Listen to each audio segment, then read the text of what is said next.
Hi guys, welcome back to my channel. ఇప్పుడు వచ్చేసి ఓం Bhim bush cinema review అనమాట. మన రివ్యూలోకి వెళ్ళే ముందుగా మన ఛానల్ ఎవరైతే చూస్తున్నారో వాళ్ళు సబ్స్క్రైబ్ చేసుకొని బెల్ అయితే ఆన్ చేసుకొని ప్లీజ్ సపోర్ట్ అయితే చేయండి. చాలా మంది చూస్తున్నారు కానీ సబ్స్క్రైబ్ చేసుకోవడం లేదు బాబా. ప్లీజ్ డూ సబ్స్క్రైబ్, అలాగే బెల్ కూడా ఆన్ చేసుకోండి. నేను a new latest update video చెప్పినా కూడా మీకు వెంటనే వచ్చేస్తుంది అనమాట. కొత్త వాళ్ళు ఎవరైనా చూస్తున్నా కూడా ప్లీజ్ సబ్స్క్రైబ్ చేసుకొని సపోర్ట్ చేయండి అబ్బా. ఇంకా సబ్స్క్రైబ్ చేసుకుంటారని ఆశిస్తున్నాను. ఇంతవరకు సబ్స్క్రైబ్ చేసుకునే వాళ్ళకి థ్యాంక్ యూ సో మచ్ అని సపోర్ట్ చేసినందుకు. ఇంకా ఏం మాత్రం ఆలస్యం లేకోకుండా మనం రివ్యూలోకి అయితే వెళ్ళామన్నమాట. ఈ మూవీలో ముగ్గురు హీరోలు ఉంటారు, మనకు తెలిసిందే అనమాట.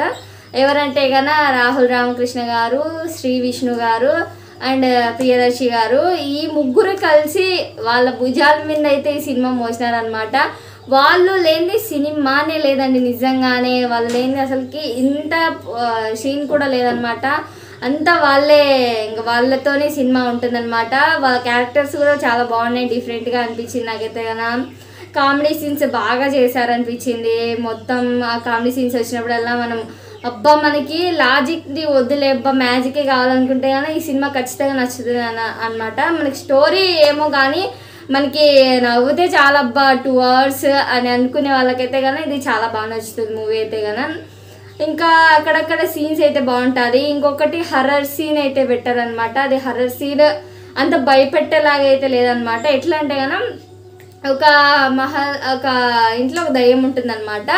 ఆ దయ్యంది ఫ్లాష్ బ్యాక్ తెలుసుకొని ఆ ఫ్లాష్ బ్యాక్లో అయితే కన్నా కొంచెం ఎమోషన్ సీన్స్ అయితే ఉంటాయి. అదైతే నాకు బాగా నచ్చింది. దయ్యం క్యారెక్టర్ చేసిన వాళ్ళు కూడా చాలా బాగా అయితే చేశారనమాట. సో ఇంకా మనం చాలా సినిమాలలో చూసామన్నమాట. కాంచనాలో చూసాం, అరుంధతిలో చూసాం, రాజుగారి గదిలో ఇట్లా దయ్యం స్టోరీ విని ఆ దయ్యాన్ని పంపించాలనే అట్లా అనిపించింది అనమాట. ఆ దయ్యం స్టోరీ ఇంకా ఇంట్లో ఇంకా ఆమె స్టోరీ తెలుసుకొని ఎలాగైనా పంపించాలి అనేది అయితే నాకైతే అనిపించింది అనమాట. ఇంకా పర్ఫార్మెన్స్ గురించి అయితే కానీ అందరూ బాగా యాక్టింగ్ అయితే చేశారండి. ఇంకా కెమెరా డిపార్ట్మెంట్ బాగా అయితే వర్క్ చేసిందని నాకు చాలా బాగా నచ్చింది. కానీ మ్యూజిక్ అయితే కానీ నాకు అస్సలు నచ్చలేదు, చాలా డిసప్పాయింట్ అయితే అనిపించింది అనమాట. అంటే వినడానికి అసలుకి ఇది మ్యూజిక్ చేయాలన్నా వద్దా అనే విధంగా అయితే చేసినట్టున్నారు డైరెక్టర్. మాత్రం అంతా బాగా అనిపించలేదు అనమాట. సాంగ్స్ కానీ నాకు అంత అనిపించలేదు సాంగ్స్ అయితే కానీ.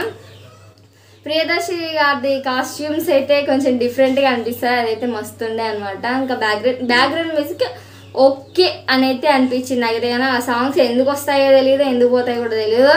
అంటే మనం పబ్బులలో డీజే వాయిస్తారు కదా, అట్లా అనిపిస్తాయి అనమాట. అట్లా వచ్చిపోతుంటాయి అనమాట. అంత నాకైతే అంత బాగా నచ్చలేదు అనమాట. ఏదో అలా వెళ్ళిపోతుంటుంది అనమాట. ఇంకా కామెడీ సీన్స్ అయితే కానీ ఇది సూపర్ అయితే అనిపించింది నాకైతే కానీ.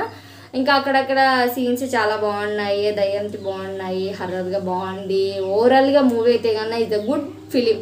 అంటే తీసి పారేలేమో, ఒకసారి అయితే చూడొచ్చు అనమాట. నాకైతే కన్నా ఒకసారి అయితే చూడవచ్చు, ఓకే ఫిలిం అయితే అనిపించింది. మీరు ఇంకా చూడకపోతే కదా వెళ్ళి చూడండి. ఇది నవ్వుకోవచ్చు, స్ట్రెస్లో ఉండేటోళ్ళు బాగా అయితే నవ్వుకోవచ్చు అనమాట. సినిమా మాత్రం బాగా అనిపిస్తుంది వాళ్ళకైతే కన్నా. ఇంకా ఈ మూవీ రివ్యూ మీకు నచ్చితే కన్నా లైక్ అండ్ షేర్ సబ్స్క్రైబ్ చేసుకోవచ్చు కదా. నేను మరొక మంచి వీడియోతో అయితే నేను మళ్ళీ కలుసుకుంటాను. ఇంతటితో అందరికీ బాయ్.